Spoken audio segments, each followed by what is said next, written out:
Dear students, we have an amazing question here which is for 2 marks, and the question says, what is Doctrine of Lapse?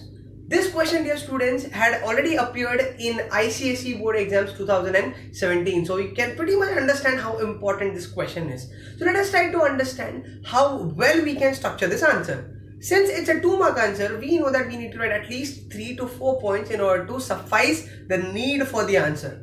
So let us start by understanding what is Doctrine of Lapse exactly.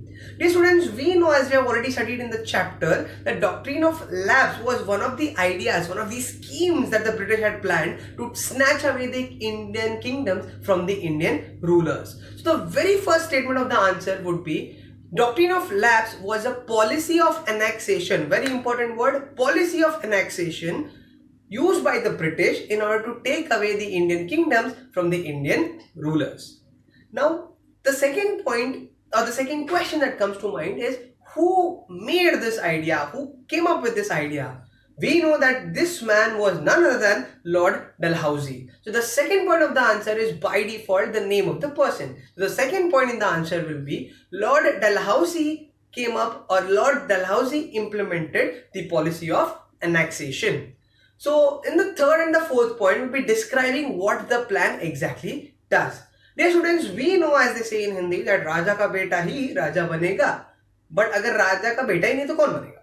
So this is what the Britishers cooked up in their entire mind factory, and what they thought was, if a king does not have a son, then he would probably pass on his kingdom to someone in his family. So the Britishers came up with this broad, mind-blowing plan where they mentioned that if there is any king who does not have his own son, then that entire kingdom would directly fall under the hands of the British. No family members will get any kingdom. It will directly go to the British. So how do we put that in the form of a statement?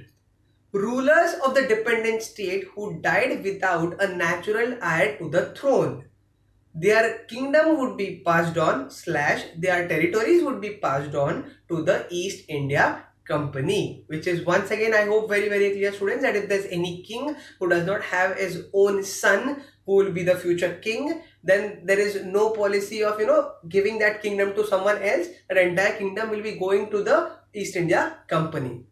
But then there's a question, what if I adopt someone before I die, right? For example, if I can adopt a son, then I'll make my adopted son a king, and then probably the kingdom would continue under my family only. So for this as well, Britishers had come up with an excuse within the policy of lapse itself.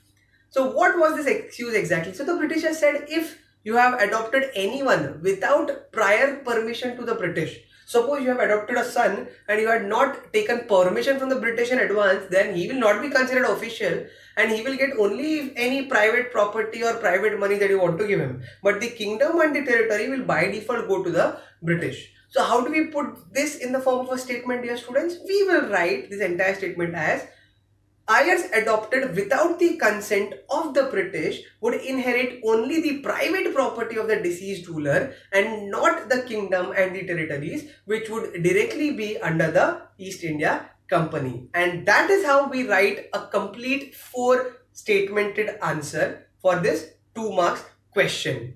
I hope you understood this, and I'll see you all in the next video.